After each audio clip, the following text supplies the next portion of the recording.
Thank you for joining me today. I'm going to quite enjoy this little chat with you because it's a topic that may be a bit controversial. I'm going to be suggesting that you don't actually need to believe to be a Christian, or rather, belief isn't crucial or fundamental or, essential. It's experience. Experience is more important than belief in terms of being a Christian. And you might think, what am I talking about? So I do ask that you'll stay with me and let's explore this a little bit more, because I think I can show that this is actually, although it sounds radical, it's more true to the origins of Christianity and more orthodox than it is heterodox, despite how it might sound. So the reason I want to talk about this today is because I was prompted when I was recently watching an interview. Well, I was watching a few podcasts recently, and they all sort of fed into wanting to talk about this today. And I've heard a couple of people saying, men, not that it matters that they were men, they just happen to be men, who said they envy people who are Christians. They envy people who have that conversion experience and can convert to Christianity. They'd love to be able to do it themselves, but they just can't. And when they were pressed on that, they said, because there are certain things that they can't rationally just take on board, like the virgin birth and the resurrection, the physical resurrection. Now, I'm talking in particular about someone, just because you might be interested to know who I'm talking about, a man called Alex O'Connor, who has a YouTube channel called Within Reason. So his whole thing is philosophy, reason. He's, an academic intellectual. He interviews a lot of people, highbrow people, people you would know of, and is very clever. And yet there's something enticing about belief that's filling a gap that this rational, this very clinical, rational thinking doesn't fill. He's actually got a background in theology, did a theology degree, so he really knows his stuff about the Bible and theology, but he's a self-declared atheist, although he's on the cusp of yearning for something more. And why this has come into the arena, is because recently there's been, well, as you will know, there have been a few people converted to Christianity, but somebody who was quite unexpected. And it's a lady called, now let me think, Aayan Hirsi Ali. I hadn't heard of her. She's an academic, a politician. She was an MP at one time, a feminist thinker, a real academic intellectual. Her background is she was a Muslim. In fact, she was part of the Muslim Brotherhood. She's from, I think, Somalia, Ethiopia. Anyway, the point is, she was a contemporary, or she was somebody who was good friends with Richard Dawkins, and there is an interview that you can watch on YouTube where they're bringing the two of them together because he's furious with her for kind of abandoning ship, for being disloyal to the atheist cause, because she was an atheist. She was a materialist scientist in her thinking, and the mass person you would expect to say that she's become a Christian. And her reasoning was that she was suicidal. She was depressed, suicidal. Nothing could help her. And in her desperation, somebody said, why don't you try praying? And she started praying and reading the Bible, I suppose. I mean, she became a Christian. She didn't return to her Muslim faith. But something started to change. And when she's telling her story, and again, I'll try and find the links, you can listen to her, you just see this transformation. And it's a different kind of knowing. And people who don't have that, aren't familiar with that type of knowing because they haven't had the experience, just don't get it. So what I'm going to be exploring is, what is that kind of knowing, and why is it so important? And how do we get to the place where Christianity is all about the rational thinking and the dogma, because it certainly wasn't in the beginning. So before I go back to the origins of Christianity, I want to just mention about another person that I've been introduced to, Iain McGilchrist. Again, some of you may know this person. My sphere of influence is changing as I evolve, so I'll stop watching some of the people I used to watch and perhaps talk about on my channel, and then I start, going in a certain direction, and the algorithm just doing its thing brings other people to me. And I think, how did I miss this person before? So he's a psychiatrist, and I heard his interview on the Sacred podcast. It's just called The Sacred, and interviewed by Elizabeth Oldfield.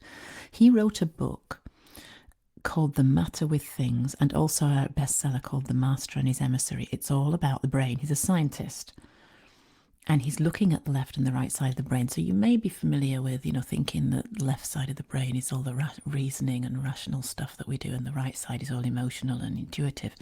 And certainly I thought that. And he's saying, forget all of that. Forget about it, because that's not exactly as it is. So it isn't that we have two different parts of the brain doing different things, so that you're using the left side of your brain and then you're using the right side. He said, you can shut down now. They have this ability to shut down all the neurons in the left side of the brain so that only the right side is operating, and they can observe and they can see how they're completely different ways of functioning and perceiving reality. Okay?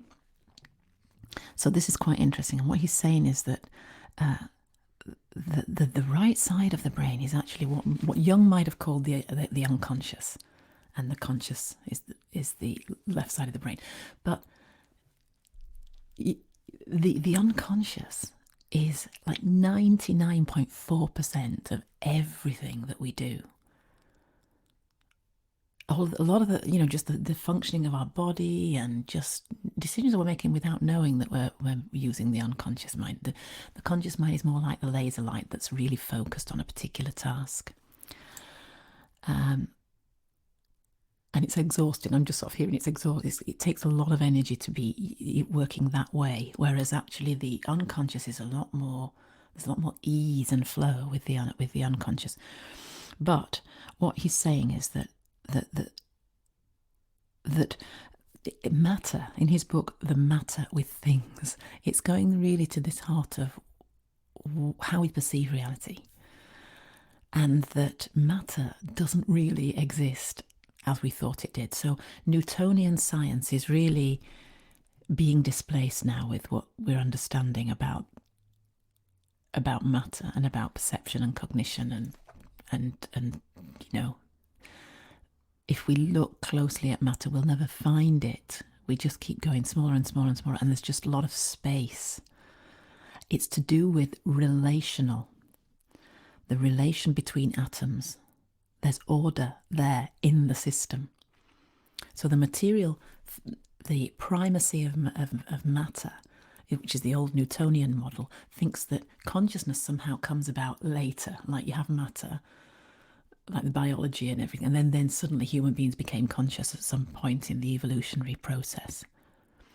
Whereas this new understanding that is displacing the old is that it's consciousness first model, and that matter is a sort of secondary thing that shows up, but it's because there's order in the invisible before matter is manifest, if that makes sense. So I'm going to read his words rather than trying to explain it myself. He said, relations are the foundation of everything, meaning relations between atoms, okay? Things are not primary, matter isn't primary, and then have to be related. See, order doesn't come later, as in the Darwinian kind of theory, so it's just, through process of selection and so on.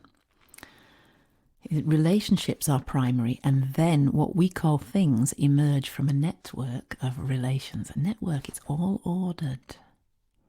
This is fascinating.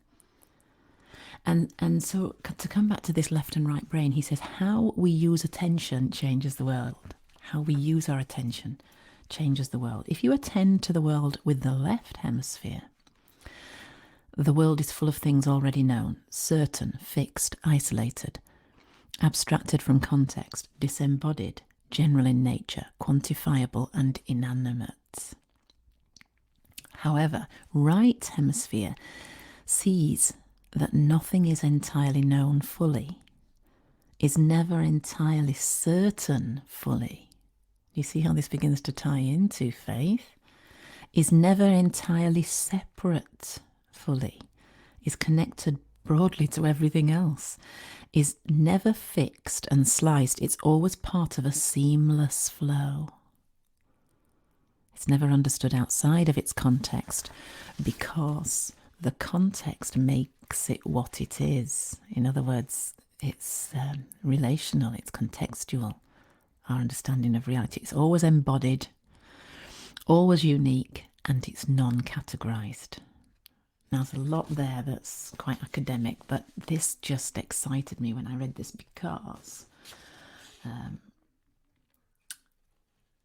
because it really relates to how we've come to think about Christianity. He's saying this results in a world that is living, moving, interconnected, dynamic, always evolving, always deepening network of living beings. This is the reality, and when we see it's a different way of understanding to a lot of the kind of enlightened, so-called enlightened way from the Enlightenment, where we had science and we've just got a very materialistic view of science. And civilization has a tendency for left brain to take over because it makes you powerful. It's very easy to articulate and therefore manage. And I was relating this to Christianity and the development of doctrine and dogma, and this is what Christianity is. It's been defined. Now the problem with that is that it's only the left brain. That's the left brain that's doing that. The left brain is sort of taking control of what, because it needs the order. It sees it as a way of being able to sustain and manage and maintain orthodoxy. Because you can't let go of that, because if you do let go of it, people will believe in all kinds of things, and then you'll get apostasy, and it'll just dilute, the church will cease to exist, and it's preservation mentality. But it's actually, ironically, a lack of faith, because who's in control really? Isn't it God? Isn't it beingness that's the ground of all being? And are we saying that the 99.4% of the unconscious is somehow dangerous because God's not sovereign of all of that? Are we not trusting that there's order and in that flow, that's actually managed and sustained by the Logos, which is the creative principle that underpins everything in the world and the very nature of being itself? So it's actually letting go of being in the driving seat and just allowing. That means, it's fear that keeps us locked into these very tight, rigid definitions. Now, to come back to what I wanted to say about Christianity, I was thinking about this, and in the beginning of the early days of Christianity, it's a faith that is all about experience. It would not exist were it not for. It's not an abstract philosophy. It was never that in the beginning. It was about experience, and I'm going to just read to you from Luke. This is where the women find the empty tomb. Now, if it weren't for the women finding the empty tomb, we would have no Christianity. Interesting that it was women, and I'm not being, I'm not being feminist at all in this. It's just that it made me smile because there is a tendency to say that the left brain stuff is more like the masculine. I'm talking like in transpersonal, psychology. It's a Jungian sort of way of feeling the anima and the animus. The masculine and the feminine aspects of the psyche. We tend to think it's the rational, the logical. Having to be in the driving force, having to be in control is a masculine trait. And this being more open and flowing like the moon and water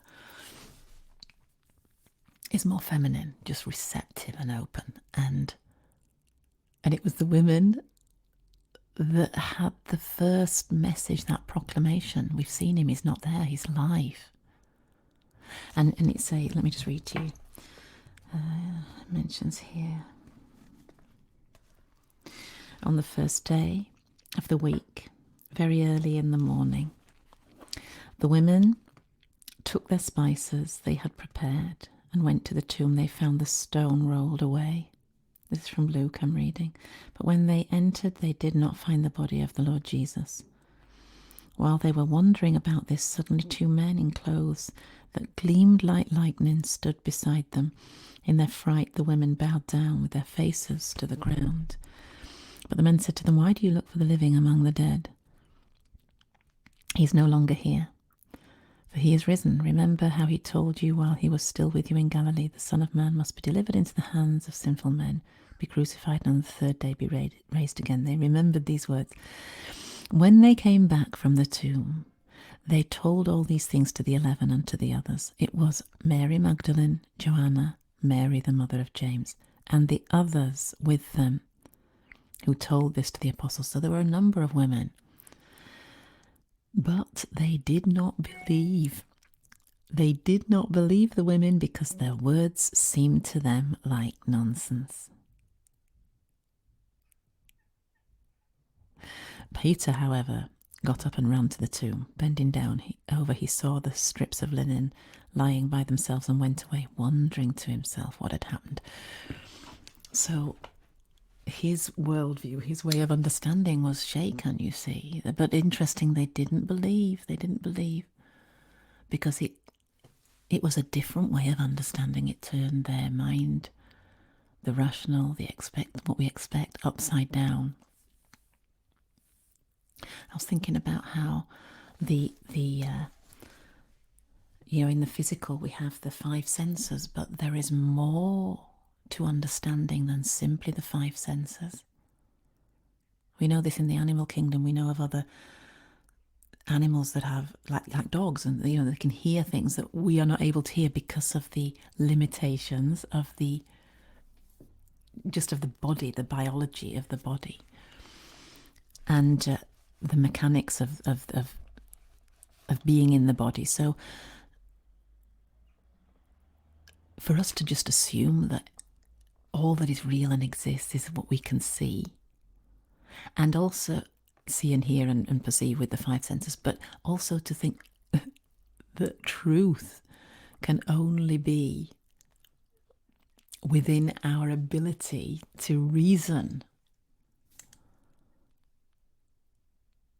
so that we've created these doctrines and dogmas and we have it all summed up. And if somebody dare say something that's outside of that, then they're a heretic, they're a heterodox. They're wrong, they have to be kept in line. We've decided, we've got God all sorted out and summed up, and he's in that little box, and we won't let him out of that little box.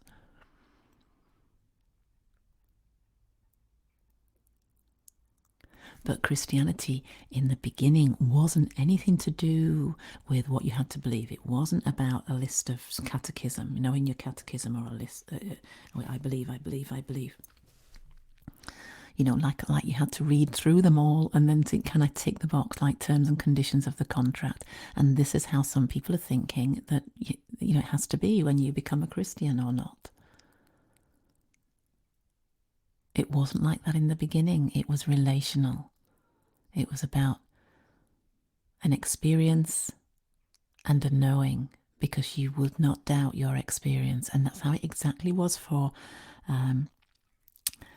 Iain, who just knew. She just knew that she was depressed, suicidal, and then she wasn't anymore. Everything changed. Also, there's Paul, isn't there? There's Paul, because we wouldn't have Christianity without Paul. So let's think about Paul's story.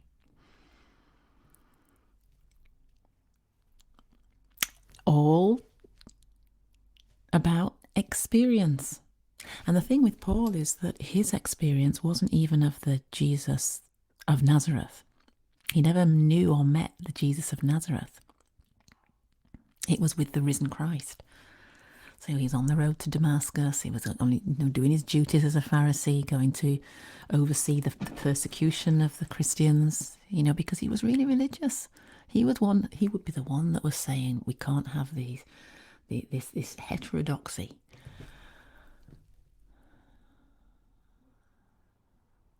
And what changed his mind? Not an argument, not a logical thinking things through and coming to a decision, but an experience that was life-changing. And it was this light that he saw, this light, and heard this voice.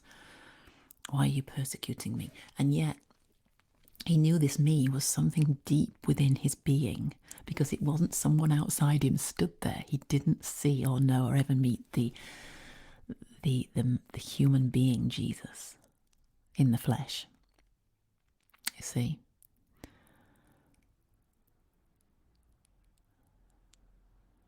And his whole mindset was changed as a result of that. His way of understanding from then on was shaped by that experience. And it's hugely mystical. His theology is deeply unitive and mystical. And some of the sayings of Paul, trying to find the language to explain what he became aware of, what he understood, is a different way of understanding, completely right brain, right hemisphere. It just blew open all of the categories and definitions, and for Paul to be able to say there's no longer Jew nor Greek, or slave nor free, or male nor female. I mean, he was a Pharisee, he was a Roman. All of those Roman citizen, all of those things would make him very patriarchal, very ordered, very radical for him to say those things. And yet it was because of an understanding from an experience.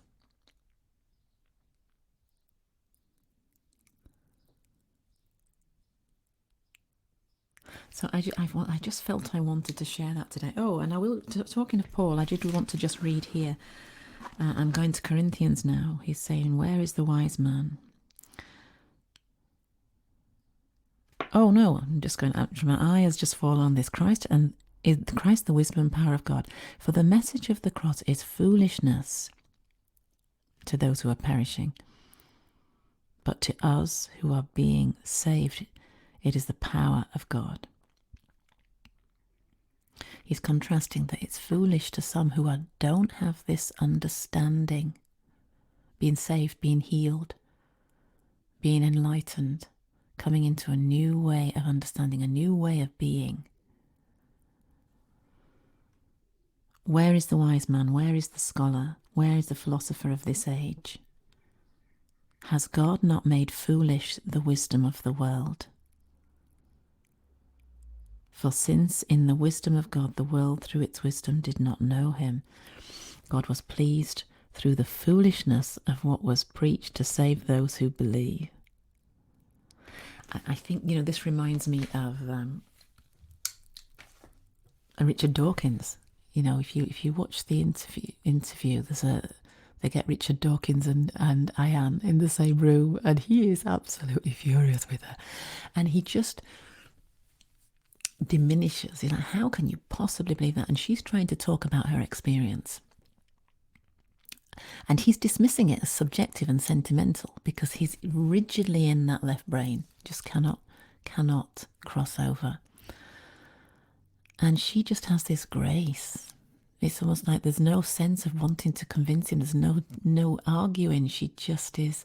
There's something that's changed, and it's tangible and it's noticeable that it's a different way of understanding. And it isn't a naivety, and it isn't because somebody's just not had the intelligence to think for themselves and just go along with something. It's truly quite remarkable.